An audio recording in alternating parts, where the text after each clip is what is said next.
Hi guys, நீங்கள் நம்ம movie ரிவ்யூவில் D47 இந்த படத்தோடைய ரிவ்யூ தான் பார்க்க போகிறோம். இந்த படம் இப்போ தமிழ் டபுளில் அவைலபிளாக இருக்குது. மறக்காம செக் அவுட் பண்ணி பாருங்கள். இந்த படம் ஒரு எமோஷனல் ஃபீல் குட் மூவியாக வெளிவந்திருக்கு. இப்போ இந்த படத்துடைய கதையை பார்த்துடலாம். இந்த படம் 1970 நடந்த ஒரு உண்மை சம்பவத்தை அடிப்படையாக கொண்டு எடுக்கப்பட்டது. இந்த படத்துடைய ஹீரோ ஒரு பஸ் டிரைவராக இருப்பார். அவர் ஊரில் இருக்கிற அந்த ரோடெல்லாம் ரொம்ப சின்னதாக இருக்குது, அதனால் எந்த வாகனமே போக முடியாது அப்படின்னு சொல்லிட்டு பஸ்ஸு விடுறதே கவர்மெண்ட் வந்து தடை பண்ணியிருப்பாங்க. இதனை எதிர்த்து நிறைய பெட்டிஷன்லாம் போட்டிருப்பாரு. ஆனால் ஒன்று கூட அவங்க கவர்மெண்ட் தரப்புலேருந்து எதுவுமே ஏற்றுக்க மாட்டாங்க. அதே மாதிரி அந்த ஊரில் நிறைய பேர் ரொம்ப கஷ்டப்பட்டுட்டு இருப்பாங்க. தன்னுடைய ஃபேமிலி கூட கஷ்டப்பட்டுருக்கும். இப்போ இறுதியில் ஹீரோ எப்படி தன்னுடைய ஊருக்கு பஸ்ஸை வரவழைக்கிறாரு, இறுதியில் ஹீரோட லைஃப் என்னவோ மாறுச்சு அப்படிங்கிறது தான் இந்த படத்துடைய ஒன்லைன். இந்த படத்துடைய காஸ்டியூம் பார்த்தாவே ஹீரோடைய ஆக்டிங் தான். இவருடைய கேரக்டர் சூப்பராக எழுதி எடுத்திருக்காங்க. இது ஒரு உண்மை சம்பவத்தை அடிப்படையாக கொண்டு எடுக்கப்பட்ட கதை அப்படிங்கிறதால உள்ளபடி சொல்லியிருக்காங்க.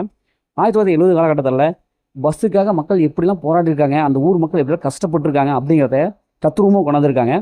அதேமாதிரி ஹீரோ அவங்களுடைய குடும்பத்துக்கு ரொம்ப அன்பு கடந்த பாசம் வச்சிருப்பாரு. அந்த சீன்ஸும் ரொம்ப நல்லாவே இருக்கும். எமோஷனலாக ரொம்ப டச் ஆகுது. குறிப்பாக ஹீரோ அவங்க பொண்ணு அப்பா மகன் சென்டிமெண்ட் இதெல்லாம் செம்மையாக ஒர்க் அவுட் ஆகுது. நல்லாவே குடும்பத்தை அப்படியே ஒரு குடும்பக்கார பாசக்கார தந்தையாக வந்திருப்பாரு. அந்த சீன்ஸ்லாம் ரொம்ப சூப்பராக இருக்குது. படத்துடைய பிஜிஎம் மியூசிக் நல்லாவே இருக்குது. சினிமோட்டோகிராஃபி படத்துக்கு என்ன தேவையோ அதை கொடுத்துருக்காங்க. உண்மையிலுமே அந்த காலகட்டத்தில் பஸ்ஸுக்காக எப்படியெல்லாம் போராடிருக்காங்க அப்படிங்கிறத தத்துரூபமாக காமிச்சிருக்காங்க. அது கிளைமேக்ஸ் நல்லா ஒரு கிளைமேக்ஸ் கொடுத்துருக்காங்க. இப்போ அந்த ஊருக்கு எந்த வாகனமே வராது, பஸ் மட்டும் இல்லாமல் எதுவுமே வராது. ஏதாவது ஒரு பொருட்கள் கொண்டு போகிறதுனா கூட அங்கேயே இறக்கி வச்சுருவாங்க. அதனால் ரொம்ப சிரமப்படுவாங்க. அதெல்லாம் தத்துரூபமாக காமிச்சிருக்காங்க.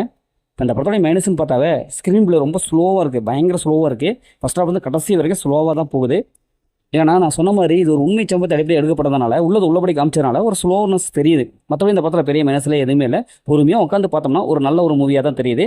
படத்தில் அந்த மாதிரி சென்ஸில் எதுவுமே இல்லை. ஃபேமிலியோட பார்க்கலாம். மொத்தம் அந்த படம் எப்படி சூப்பராக சுமராகனா இந்த படம் ஒரு ஃபீல் குட்டான ஒரு மூவினா ஒரு ஒர்த்தான மூவி தான். ஓகே, இதேமாதிரி அடுத்த ஒரு புதிய மூவி ரிவ்யூ சந்திப்போம்.